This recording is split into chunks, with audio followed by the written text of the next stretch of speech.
this one how the variety is going to be deteriorate in the due course of time, how it is possible. So we are putting a lot of effort when we are going for the varietal development and all these things and release and notification. So after a few years, we came across that the variety is not no longer performing well as it is performed last 4 or 5 years back. Why it is so? A lot of reasons are there. So mainly we are grouped. So I'm sharing this one for the reference purpose, just to see that whether it is coming to our screen or not.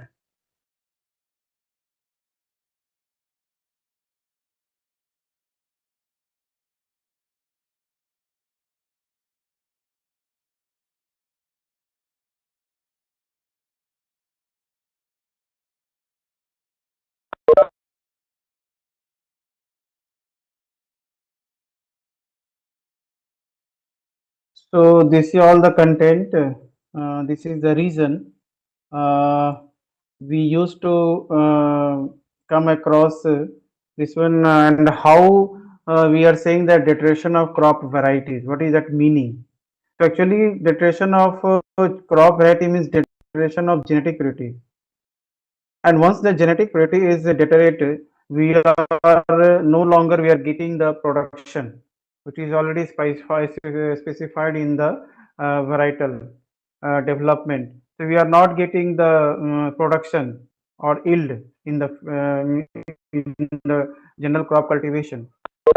Why? Because genetic purity, whatever genetic purity is mentioned, we are not getting. Or slowly, that all the genetic purity is going to be deteriorate in the due course of time. So there are around seven reasons which are probable cause for the deterioration of these varieties. So first of all, this one is the developmental variation. Second one is mechanical mixture. Then third one is mutation. Then fourth one is natural crossing. Then fifth one is minor genetic variation. Sixth one is selective influence of pest and diseases, the techniques of the plant breeder. So a lot of reasons are there. So we are simply grouped all the reasons in a seven heading. So first one is developmental variation. Once the variety is released and notified, होता क्या है कि एक बार अगर variety release और एक बार वो notify हो जाती है, तो एक्चुअली कोई भी वैराइटल का डेवलपमेंट या रिलीज या नोटिफिकेशन एक पर्टिकुलर एरिया के लिए होता है। जैसे अगर हम वीट की बात करें या अगर पैडी की बात करें, धान में या गेहूं में बात करें, तो ये पर्टिकुलर एरिया के लिए रिलीज होता है। ये हो सकता है कि ये, जैसे अगर हम गेहूं की बात करें तो हो सकता है कि पंजाब हरियाणा हो, चाहे वेस्टर्न यूपी हो, इसके लिए रिलीज किया गया हो या ईस्टर्न यूपी के लिए रिलीज किया गया हो। ठीक है, वहां का क्लाइमेटिक कंडीशन बिल्कुल डिफरेंट है, सॉइल का फर्टिलिटी लेवल बिल्कुल डिफरेंट है, फोटो पीरियोडिक लेंथ बिल्कुल डिफरेंट है। उसके बाद वहाँ का पेस्ट एंड डिजीज, वो उनका जो रेस है, उनका जो बायोटा है, वो भी बिल्कुल डिफरेंट है, जो यहाँ जो हम दूसरी जगह ला करके हम ग्रो करते हैं। जैसे होता क्या है कि वैरायटी किसी पर्टिकुलर एरिया के लिए रिलीज एंड नोटिफाई की जाती है। ऑलरेडी आप लोगों को प्लांट ब्रीडिंग में भी बताया गया होगा, अदरवाइज नहीं भी बताया गया है तो यहाँ पे हम लोग समझ सकते हैं कि जो वैरायटी जो भी रिलीज और नोटिफाई की जाती है किसी पर्टिकुलर एरिया के लिए की जाती है। ऐसा नहीं है कि आप सिंगल वैरायटी लेकर के आप ऑल ओवर इंडिया में लगा सकते हैं, ऐसा संभव नहीं है। वो पर्टिकुलर जोन में होगा या पर्टिकुलर डिस्ट्रिक्ट में, पर्टिकुलर स्टेट में होगा, उस तरह से उसको रिलीज और नोटिफाई किया जाता है और उसके लिए पहले से ही स्टडी की जाती है कि किस एरिया में ये अच्छा काम कर सकता है।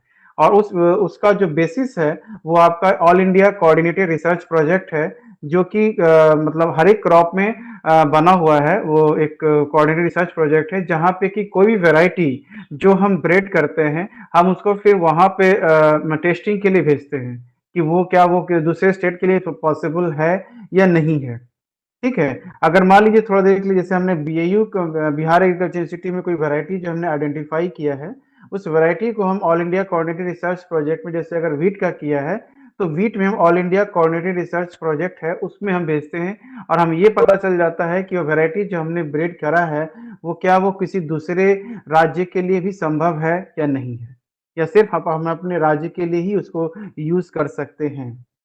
अगर उस केस में होता क्या है कि वैरायटी जिसके लिए रिलीज नोटिफाई की जाती है वहां हम ग्रो तो करते ही हैं, साथ ही साथ क्या होता है कि जो ट्रेडर्स होते हैं, जो बिजनेसमैन हैं, जो पर्टिकुलर सीड प्रोडक्शन कंपनी में काम कर रहे हैं या ऐसे भी जो है अदर स्टेक होल्डर्स हैं, कुछ फार्मर्स भी हैं जो सीड जो है वो एक जगह से, बिकॉज उनको उतना टेक्निकल नॉलेज होता नहीं है, वो एक जगह से दूसरे जगह सीड ला करके उस वैरायटी का सीड ला करके सोइंग करते हैं और फिर वो एक्सपेक्टेशन ये होता है कि हमें वो इल्ड मिलेगा। तो वो इल्ड मिलना मुश्किल है क्योंकि अगर उस पर्टिकुलर एरिया के लिए किया गया है तो आप अगर वहां लगाएंगे तभी आपको मिलेगा, अदरवाइज वो यहाँ मिल नहीं सकता। दिस इज और this are all called as developmental variation, जो कि डेवलपमेंट के थ्रू जितने भी फैक्टर्स होते हैं वो रिस्पॉन्सिबल होते हैं आपके वहाँ पे क्रॉप के कल्टीवेशन के लिए, क्रॉप के प्रोडक्शन करने के लिए। वो उस एरिया में डिफरेंट है और जहाँ आप ग्रो कर रहे हैं वहाँ में डिफरेंट है, इसलिए जो इल्ड का फर्क आ जाता है, जेनेटिक प्योरिटी का भी डिफरेंस आता है। ठीक है, तो इस तरह का चीज जो है अवॉइड करना है कि आपको एक जगह से दूसरे जगह लेकर के आना है। सेकेंड वन होता है mechanical admixture. Mechanical admission admixture means कि अगर मान लीजिए कि आप क्रॉप कल्टीवेशन कर रहे हैं तो होता क्या है आमतौर से कि जैसे हमने कॉमन गन्नी बैग यूज किया, कॉमन हमने जूट बैग का इस्तेमाल किया, कॉमन हमने हमने जो थ्रेशिंग फ्लोर है उसको इस्तेमाल किया, या ये भी हो सकता है कि हम लोगों ने उसको एक कॉमन जो थ्रेशिंग मशीन है वहाँ इस्तेमाल किया, कॉमन प्रोसेसिंग प्लांट है वहाँ इस्तेमाल किया। तो होता क्या है कि अगर हमने दो वैरायटी एक ही जगह पे इस्तेमाल किया है तो हो सकता है कि कुछ बीज जो है वैरायटी, एक वैरायटी का दूसरे वैरायटी में मिक्स हो गया। जब हम उसको क्लीन करने लगे, साफ करने लगे तो कुछ वैरायटी का सीड उसमें रह गया था। आमतौर से हम सीड ड्रिल जो होता है, जनरली हम सीड ड्रिल जो है, सीड कम फर्टिलाइजर जो ड्रिल होता है उसमें जनरली कॉमनली हम लोग उसको यूज करते हैं। कोई भी फार्मर फील्ड पे हो चाहे रिसर्च फील्ड पे हो, हम लोग उसको कॉमनली यूज करते हैं। अगर वहां पे दो डिफरेंट वैरायटी अगर हम लगा रहे हैं तो उस केस में क्या होता है कि मिक्सचर होने के चांसेस है, क्योंकि हम जब पूरी तरह से अच्छे से सफाई नहीं करते हैं तो हो सकता है कि एक का बीज दूसरे के बीज में दूसरे वैरायटी के बीज में मिक्स हो गया हो, ये भी चांसेस है। ठीक है, ये भी हो सकता है कि अगर आपने अगर किसी दूसरे के बगल का फील्ड है, अगर बगल के फील्ड से आइसोलेशन डिस्टेंस या कुछ दूरी मेंटेन नहीं किया गया है तो हो सकता है हार्वेस्टिंग के समय दूसरा वैरायटी बगल वाले ने लगाया है वो आपके वैरायटी से मिक्स हो सकता है at the time of harvesting. ये बहुत ज़्यादा चांसेस होते हैं। इवन कि आजकल ये भी होता है कि थ्रेसिंग मशीन जो है वो आपके फील्ड पे ही लगा दिया जाता है और वहीं पे थ्रेशिंग होती है, तो वहाँ भी चांसेस होते हैं कि मिक्स होने का है।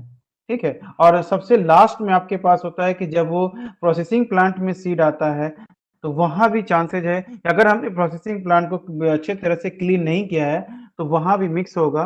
पहले तो क्या होता है कि अगर पहले आपने एक वैरायटी अगर प्रोसेसिंग प्लांट से अगर प्रोसेस कर लिया है तो उसके बाद उस प्रोसेसिंग प्लांट को पूरा क्लीन किया जाता है जिससे कि एक भी सीड उस वैरायटी का नहीं रह जाए। ठीक है, अगर वो एक भी बीज रह जाता है तो अगला जो हम वैरायटी जो प्रोसेस करने वाले हैं उसमें वो मिक्स हो जाएगा। तो इन दैट केस क्या होता है कि कुछ ना कुछ सीड जो है वो आपका उसमें दूसरी वैरायटी में जाकर के मिक्स हो जाता है और फिर वो जनरल कल्टीवेशन में आ जाता है। अब ये क्यों इंपॉर्टेंट हो जाता है कि आपने अगर आप लोगों ने कभी ऑब्जर्व किया होगा तो अगर व्हीट का अगर आप देखेंगे कभी ध्यान दिया होगा तो अगर अगर टिल्लर है तो एक टिल्लर है तो उसमें एक स्पाइक है, और अगर एक स्पाइक है तो उसमें कम से कम 32 से 36 सीड होता है। और अगर 32 से 36 सीड अगर डिफरेंट है तो ये अगले सीजन में यही 32 से 36 सीड जो है वो फिर टिल्लर बनाएगा और फिर हर एक टिल्लर पे आपका वो स्पाइक आएगा। तो आप अंदाजा लगा सकते हैं कि अगर 10 भी अगर टिल्लर अगर डिफरेंट आता है, 10 भी प्लांट अगर 36 प्लांट अगर डिफरेंट है और हर एक प्लांट में अगर 10 टिल्लर अगर होते हैं तो आप अंदाजा लगा सकते हैं कि वी आर गेटिंग अराउंड मतलब 360 और 400 seeds that is different from that particular variety. उस केस में क्या होता है कि वैरायटी धीरे धीरे जो है वो परफॉर्मेंस करना बंद कर देती है, उसका परफॉर्मेंस आपको नहीं मिलेगा और क्रॉप कल्टीवेशन में जनरली जो हमें प्रोडक्शन मिलना चाहिए वो प्रोडक्शन हमें नहीं मिलता। ठीक है, am I audible to all? Yes sir. हाँ, कुछ लोगों का नेटवर्क इशू है, तो मे बी हो सकता है वो लेफ्ट कर रहे हैं, आ रहे हैं, वो जा रहे हैं। ठीक है। ये हम जो अंडरस्टैंडिंग है ये बहुत ज़रूरी है। इसको हम लोग फिर डिस्कस करेंगे, लेकिन फिर भी इनिशियल जो है आप लोग इसको समझने की कोशिश कीजिए। टेक्स्ट हम भेजेंगे, टेक्स्ट आप लोग पढ़ना, उसको कोशिश करना समझने का, और टेक्निकल पॉइंट है। ठीक है। Then come to the mutation. What is the mutation? As you all aware that आप लोगों ने 10+2 में भी पढ़ा होगा, प्री मेडिकल टेस्ट का प्रिपरेशन के दौरान भी पढ़ा होगा, और साथ ही साथ अभी आप अगर कोई जेनेटिक्स का कोर्स अगर हुआ होगा अभी यूजी में, तो वहां भी पढ़ा होगा what is the mutation. Mutation का सिंपल मीनिंग है कि एक चेंज हो जाता है, जेनेटिक मेकअप में चेंजेस है, और ये जो चेंजेस है वो हेरिटेबल है। हेरिटेबल मीन्स कि एक जनरेशन से दूसरे जनरेशन जाना है। ठीक है। मे बी ये म्यूटेशन इस हद तक नहीं हो सकता है कि वो आपके वैरायटी को खराब कर दे, ऐसा भी नहीं हो सकता, पर ऐसा भी हो सकता है, देखने में बहुत छोटा लगता है, लेकिन ये म्यूटेशन का रेट इसका काफी ज्यादा है। अगर आप इसमें दो तरह का म्यूटेशन है, एक म्यूटेशन है आपका स्पॉन्टेनियस जो अपने आप होता रहता है नेचर में, और दूसरा म्यूटेशन है जो आप इंड्यूस्ड करते हैं, जो आप अपनी इच्छा से उसको डेवलप करते हैं, जानबूझ करके उसमें आप म्यूटेशन करना चाहते हैं, जो जनरली आपका म्यूटेशन ब्रीडिंग का पार्ट है। हम एक पर्टिकुलर कैरेक्टर में हम चेंज करना चाहते हैं, तो वहां पे हम हिट एंड ट्रायल मेथड लेते हैं, जहां पे कि हम जो गामा रे है या फिर और अदर जो आपका म्यूटाजेंस है वो हम इस्तेमाल करते हैं, और फिर हम ये चेक करते हैं जनरेशन लगा करके कि पर्टिकुलर कैरेक्टर जो हमारा डिजायरस था उसमें चेंजेस हुआ या नहीं हुआ। That is the induced mutation, और वो हम वेराइटल कैरेक्टर में चेंजेस लाने के लिए या म्यूटेशन ब्रीडिंग के तहत हम काम करने के लिए करते हैं। लेकिन नेचर में स्पॉन्टेनियस म्यूटेशन होता रहता है, वो स्पॉन्टेनियस म्यूटेशन कंटिन्यूअस प्रोसेस है। अगर स्पॉन्टेनियस म्यूटेशन अगर नहीं होगा तो फिर ये आपका ये जो चेंजेस होते हैं वो चेंजेस होना संभव नहीं है, जो नेचर के अकॉर्डिंगली जो चेंज होता रहता है, इसको हम लोग टर्म में मतलब डिफाइन करते हैं, that is called as evolution. Evolution का एक मेजर फैक्टर एक म्यूटेशन भी है। अगर म्यूटेशन नहीं होता है तो we can not adjust in the changing environment, तो स्पीसीज फिर एडजस्ट नहीं कर पाएगा। ये म्यूटेंट्स हैं, आपको देखने में बहुत ही मतलब छोटा लगता है। इसका कैलकुलेशन आप लोग को हम क्लास में व्हेनेवर द ऑफलाइन क्लासेस शुरू होगा उस समय आप लोग हम क्लास में इसका कैलकुलेशन बताएंगे कि कैसे आपको लगता है कि बहुत छोटा है, 10⁻⁻6 है, मीन्स आउट ऑफ 1 मिलियन एक सीड जो है वो डिफरेंट होगा या एक प्लांट डिफरेंट होगा, इसका ये रेट है। लेकिन ये रेट बहुत ज्यादा रेट नहीं है। अगर आप इसको एज्यूम करें कि अगर एक हेक्टेयर में अगर पैडी का अगर हम प्लांटेशन कर रहे हैं, तो सिर्फ पैडी के प्लांटेशन में आपको लगभग 3,33,333 प्लांट, हिल नॉट प्लांट, हिल जो होता है वो 1 हेक्टेयर में होता है। ठीक है। तो आपके पास अगर 10 हेक्टेयर एरिया अगर लगा है तो लगभग 33 मिलियन हुआ, और 33 मिलियन में ये एक्सपेक्टेशन है कि कम से कम 3 सीट तो 3 प्लांट जो है या 3 हिल जो है वो डिफरेंट है। और अगर 3 हिल डिफरेंट हो जाता है तो एक हिल से हमें कम से कम 150 से 200 बीज मिलता है। ठीक है। और अगर ये मिलियन हेक्टेयर पे ये किसी पर्टिकुलर वैरायटी का जो सीड है वो मिलियन हेक्टेयर पे लगता है, तो इससे आप अंदाजा लगा सकते हैं कि एक सीजन में या नेक्स्ट सीजन में जो है वो कितना चेंजेस इसमें हो सकता है। और जनरली हम लोग जब सीड सेलिंग में मार्केटिंग में जब हम लोग बैठते हैं तो वहां पे फार्मर का जनरली ये कंसिडरेशन होता है कि वैरायटी जो है 2 से 3 साल के बाद जो है वो परफॉर्म नहीं कर रही है, वो चेंजेज उसमें आ चुका है, उसमें बदलाव हो चुका है, उसमें कई फैक्टर है, उसमें से एक फैक्टर आपका ये भी है, म्यूटेशन भी है, जो कि लॉन्ग टर्म में हो सकता है 6 से 7 साल में 5 साल में वो धीरे धीरे जो है वो बदलता चला जाएगा। ठीक है। Now come to the mutation के बाद है आपका नेचुरल आउट क्रॉसिंग। ठीक है। आप लोगों ने देखा होगा कि जैसे क्रॉसिंग है, अगर क्रॉसिंग नेचुरल क्रॉसिंग होना है, जैसे अगर सेल्फ जो क्रॉप है, जनरली हम लोग क्रॉप को 3 सेक्शन में डिवाइड करते हैं based on the cultivation, based on the pollination behaviour. First one is self pollinated crop या self fertilised crop, second one is cross pollinated crop or cross fertilized crop, and third one is often cross pollinated crop और often cross fertilised crop. और fourth one, हालांकि pollination behaviour इसमें कुछ भी नहीं है, that is apomictic plant, जो कि मदर प्लांट की तरह ही होता है, उसमें और कोई चेंजेस उसमें नहीं होता है। आप लोगों ने भी यूजी में इवन के 10+2 में और पीएमटी के प्रिपरेशन के दौरान भी एपोमिक्सिस के बारे में पढ़ा होगा। ठीक है, एपोमिक्सिस विदाउट फर्टिलाइजेशन जो सीड का प्रोडक्शन हो रहा है, एंड देन पार्थेनोकार्पिक अगर विदाउट फर्टिलाइजेशन जो फ्रूट का डेवलपमेंट हो रहा है, तो we are calling it as a parthenocarpic fruit. तो उसी तरह से यहाँ पे तीन ग्रुप है, self fertilize, self pollinated, cross fertilize, cross pollinated, and then often cross fertilize, often cross pollinated. उसमें एग्जांपल भी अगर सेल्फ पॉलिनेटेड क्रॉप है, लाइक इन पैडी है, व्हीट है, बार्ली है, is all the self pollinated crop. Then cross pollinated crop है आपका मेज है, देन बाजरा है, these are all the cross pollinated crop। and come to the often cross pollinated, sorghum है, pigeon pea है, कॉटन है, these are all the often cross pollinated crop। अब हम ग्रुपिंग कैसे करते हैं कि जो ऑफन क्रॉस पॉलिनेटेड क्रॉप है वहां पे अगर 5 to 50%, ये डेटा आप लोग को हमेशा याद रखना है, 5 to 50% अगर उसमें क्रॉस पॉलिनेशन अगर हो रहा है किसी भी अगर क्रॉप में, तो that will be consider as a often cross pollinated crop. ठीक है। एंड मैं आपको एक चीज और बता दूं, डिफरेंट रिसर्च फाइंडिंग ये भी बताता है कि जो कोई भी क्रॉप बेसिकली जो है वो पूरे तीन कैटेगरी में स्टिक नहीं रह सकता। अगर हम सेल्फ पॉलिनेटेड क्रॉप अगर बोल रहे हैं, तो ये डजंट मीन कि वो 100% सेल्फ पॉलिनेटेड क्रॉप है, वहां पे लेस देन 5% जो है क्रॉस पॉलिनेशन भी है। अदरवाइज सीड खराब नहीं होता, वैरायटी खराब नहीं होती। ठीक है, तो जो नेचुरल क्रॉसिंग होती है, वो नेचुरल क्रॉसिंग अगर आपने एक वैरायटी अगर एक प्लॉट में लगा रखा है और दूसरी वैरायटी बगल के प्लॉट में लगा हुआ है, तो ये चांसेस होता है कि जो बॉर्डर रो का जो एरिया है, वो बगल वाले जो प्लॉट है जिसमें कि दूसरी वैरायटी का जो सीड लगा हुआ है, उससे at the time of flowering जो है क्रॉसिंग कर सकता है, उसका पॉलन जो है ट्रांसफर हो सकता है, इस प्लॉट से उस प्लॉट में, उस प्लॉट से इस प्लॉट में ट्रांसफर हो सकता है।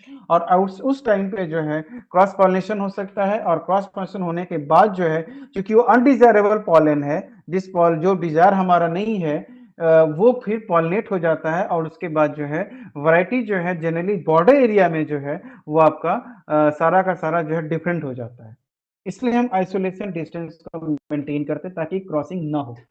और ये आपका सेल्फ फर्टिलाइज्ड क्रॉप में, then cross self fertilised crop में काफी कम है, क्योंकि इसमें जनरली चांसेस इस तरह का नहीं होता। लेकिन अगर क्रॉस पॉलिनेटेड क्रॉप है और ऑफन क्रॉस पॉलिनेटेड क्रॉप है, तो वहां चांसेस ज्यादा है।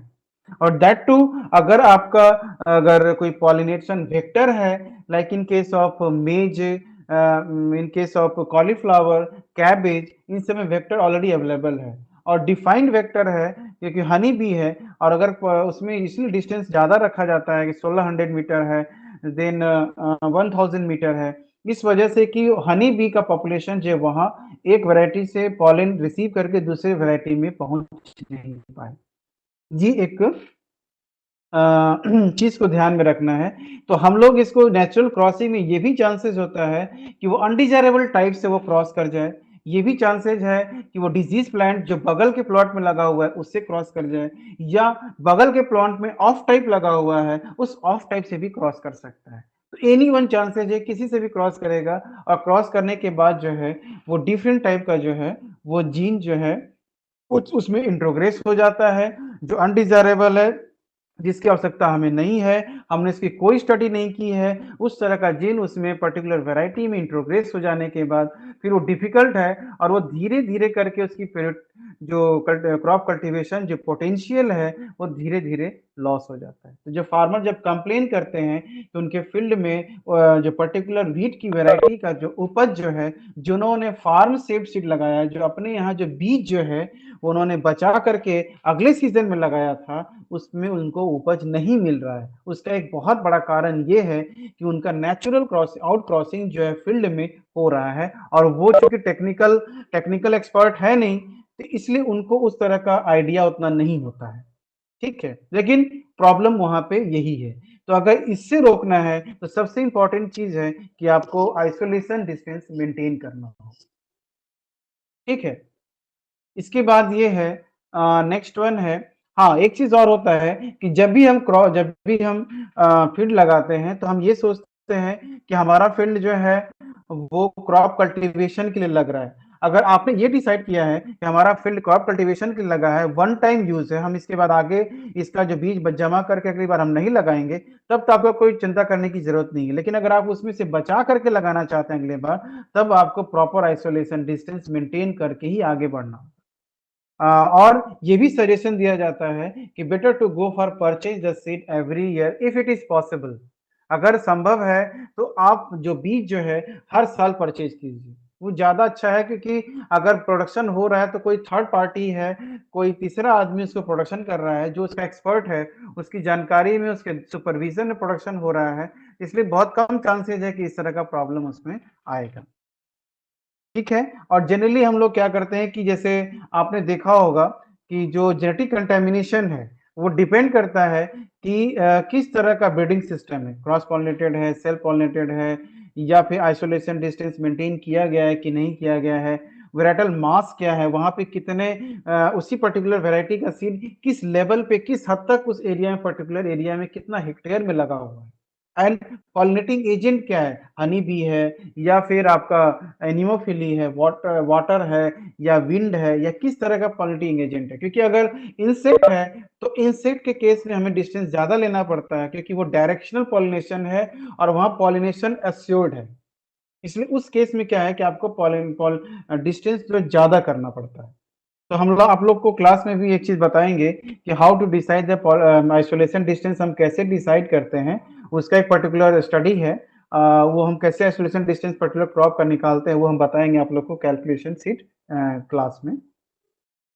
देन इसके बाद है कि direction of the prevailing wind, the number of insect present and their activity and mass of the variety are also important consideration contamination by natural causing.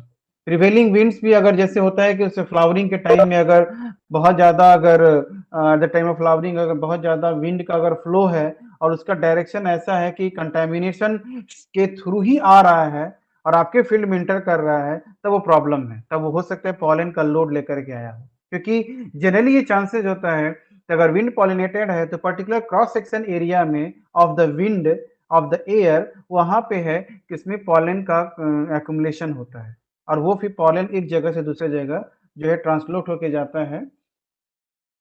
ठीक है। तो इसमें सबसे इंपॉर्टेंट चीज है कि आपको इस फैक्टर में आइसोलेशन डिस्टेंस को मेंटेन करना है। और बहुत अच्छा है कि अगर आप अगले सीजन में भी अगर इस सीड प्रोडक्शन को इस्तेमाल करना चाह रहे हैं तो आपको कोशिश करना चाहिए कि आइसोलेशन डिस्टेंस और साथ ही साथ बॉर्डर रो को आप छोड़ दीजिए, बॉर्डर रो को आपको बीज के फॉर्म में इस्तेमाल नहीं करना।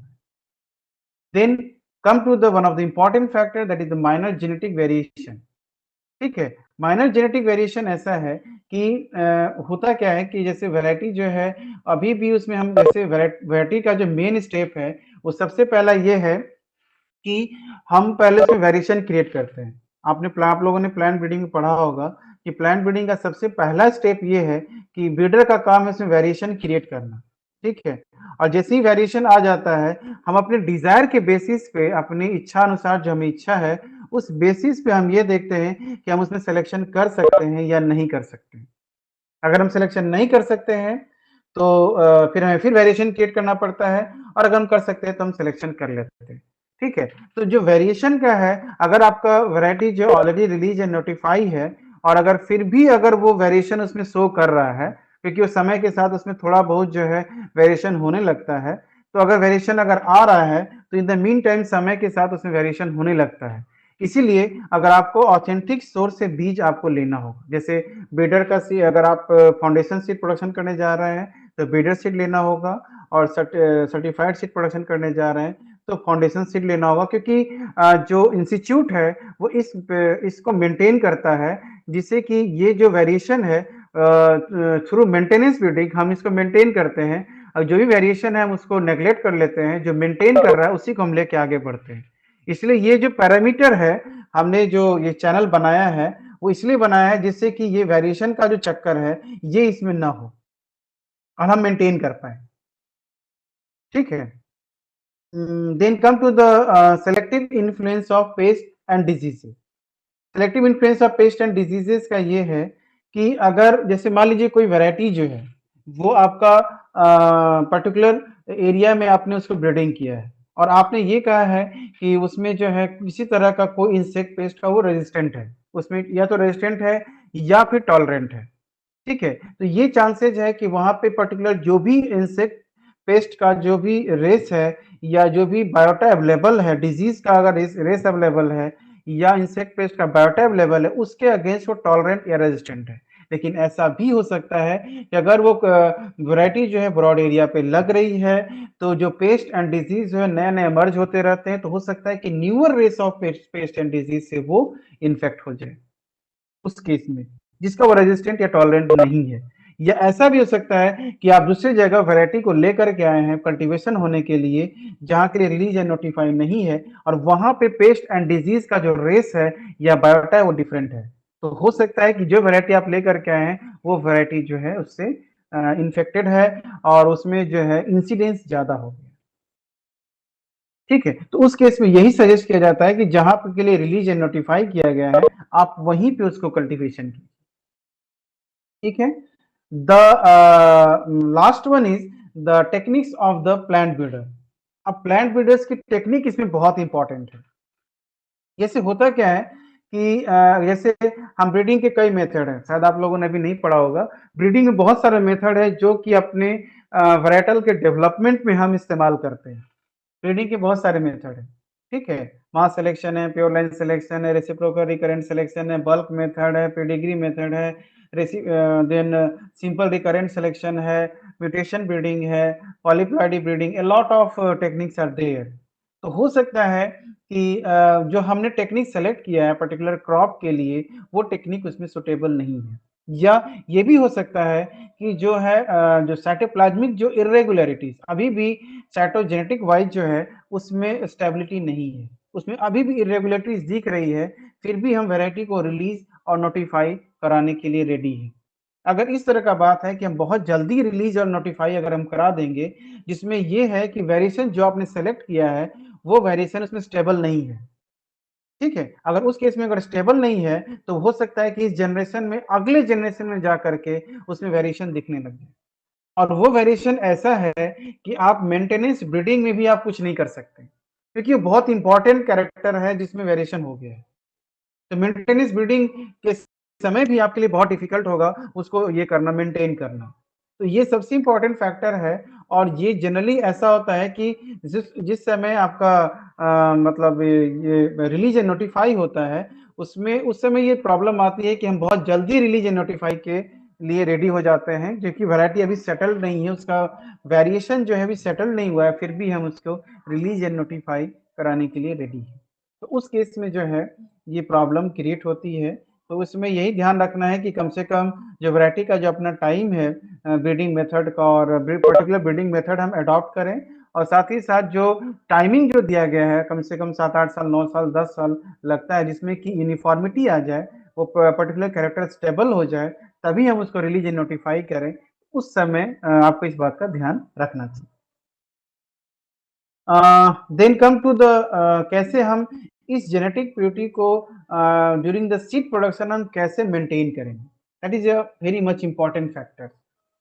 और ये आज के लेक्चर का सबसे आज के लेक्चर का लास्ट पॉइंट है कि हम कैसे जो है, अगर इस तरह का प्रॉब्लम अगर आ रहा है, तो हम जेनेटिक प्योरिटी को हम सीड प्रोडक्शन के दौरान जो है कैसे मेंटेन करेंगे, कैसे हम ये देखेंगे कि हमारा जो जैसे हमने कोई पर्टिकुलर वैरायटी लिया है, तो उसी पर्टिकुलर वैरायटी का ही सीड उसमें अवेलेबल है, दूसरी वैरायटी का सीड उसमें मिक्स नहीं हुआ है, या ऐसा भी है कि हो सकता है आइसोलेशन डिस्टेंस हमने मेंटेन नहीं किया हो और अदर फैक्टर्स पे ध्यान नहीं दिया हो, तो ड्यूरिंग द क्रॉप कल्टीवेशन वो बहुत ज्यादा चांसेज है कि वो उसमें मिक्सचर आ गया है।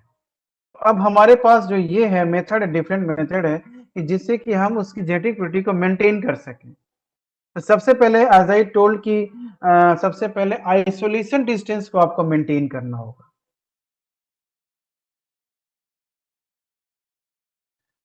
Maintenance of genetic purity during seed production, ये हम लोग ऐसे प्रोवाइडिंग एडिक्वेट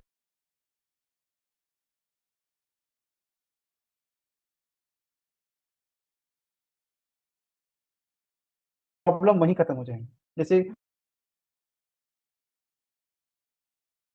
प्रॉब्लम जनरली आता है, जो हमको आइसोलेशन डिस्टेंस मेंटेन नहीं करते इस वजह से, वो सब खत्म हो जाएगा। तो सिंपली एक हम बहुत इंपॉर्टेंट फैक्टर को हम लेकर के चलते हैं, that is isolation distance. Simply जो आइसोलेशन मतलब हर एक क्रॉप में रिकमेंड किया हुआ है, जैसे हम पैडी की बात करें तो 3 मीटर है, व्हीट में 3 मीटर है, अदर क्रॉप में आपका 100 मीटर है, 200 मीटर है, इवन की 5 मीटर 500 मीटर भी है। इवन अगर आप पिजन पी लेंगे अरहर में है, वहां भी आइसोलेशन डिस्टेंस मेंटेन किया गया है, 100 है, 250 है, ठीक है। उसके बाद अगर आप व्हीट में लेके आएंगे वहां भी है, सब क्रॉप में ऑलरेडी दिया हुआ है। तो आपको ये रिकमेंडेशन ऑलरेडी है अवेलेबल, आपको ये करना है कि जस्ट को मेंटेन करना है, and that is very much important. And the rogging of seed fields prior to the stage at which they could not contaminate the seed crop. आपको सीड क्रॉप में ये भी ध्यान रखना है कि at the time of flowering, जब flowering होती है उस समय फील्ड में कोई भी ऑफ टाइप ना हो, ये आपको खुद एश्योर करना है। अदर कोई मतलब एश्योर करे चाहे ना करे, लेकिन आपको खुद एश्योर करना है कि ऑफ टाइप प्लांट वहां पे ना हो, क्योंकि अगर ऑफ टाइप प्लांट अगर अवेलेबल है तो वो फिर at the time of flowering वो क्रॉसिंग करेगा, तो क्योंकि ऑफ टाइप प्लांट अंदर में ही अवेलेबल है, इसलिए उसको क्रॉसिंग करना बहुत इजी है, इजीली वो क्रॉस कर जाता है। और उस वक्त आपको प्रोड्यूसर को पता भी नहीं है, अननोटिस्ड रहता है, और वो क्रॉसिंग करके सीड खराब हो चुका होता है, फिर आप उसको नहीं कर पाएंगे। इसीलिए फ्लावरिंग से जैसे ही फ्लावरिंग हो मतलब पर्टिकुलर ग्रोअर को एक्टिवेट हो जाना होता है कि वो पूरा का पूरा फील्ड जो है उससे पहले ही जो है निकाल करके ऑफ टाइप को, जितना भी ऑफ टाइप है, जो डिफरेंट प्लांट है, डिफरेंट प्लांट है, सबको निकाल के फेंक देना है, हटा देना है फील्ड से। Then periodic testing of the variety for genetic purity, आपको जेनेटिक प्योरिटी के लिए वैरायटी को पीरियोडिक टेस्टिंग करते रहना है, लगातार उसकी टेस्टिंग होते रहनी चाहिए, जिससे कि ये पता चले कि जो आप लगा रहे हैं वो जेनेटिक प्योरिटी है या नहीं है। अगर नहीं है तो फिर क्या फायदा, मत नहीं लगाएंगे उसको। जैसे फार्मर भी अपने यहाँ जो बीज जो सेव करते हैं वो लगाते हैं अगले सीजन में, तो वो बीज को देखते नहीं है। फिर उनका सबसे बड़ा प्रॉब्लम ये है कि एक्चुअली वो टेक्निकल एक्सपर्ट होते नहीं, उनको इतनी जानकारी नहीं होती है, लेकिन एज ए वेराइटी वो बीज को पहचानते हैं। तो अपनी वैरायटी को तो पहचानते हैं वो जो लगा रहे हैं, लेकिन उसमें जो मिक्सचर हो गया उसको वो आइडेंटिफाई नहीं कर पाते हैं। तो बेटर ये है कि उसकी प्योरिटी आप लगातार चेक करते रहिए, अगर आप आइडेंटिफाई अगर कर लेते हैं that is the best. Then avoiding genetic shift by growing crop in areas in the adaptation only, वही फिर यहाँ पे डेवलपमेंटल वेरिएशन आता है। आप उसी एरिया में फिर क्रॉप को लगाइए या वैरायटी को लगाइए जिस एरिया के लिए वो रिलीज एंड नोटिफाई किया है, आप दूसरे एरिया में उसको लेके मत जाइए, अगर अगर हो जाएगा वेरिएशन हो जाएगा, जिसको यहाँ पे जेनेटिक शिफ्ट का नाम दिया गया है, वो शिफ्ट हो जाता है, उसमें चेंजेस आना ही आना है, ठीक है। और एक दो सीट तो होता नहीं है, ठीक है, लाखों लाखों करोड़ों के संख्या में सीड होते हैं, आप कितना को आइडेंटिफाई करें, दैट इज वेरी डिफिकल्ट।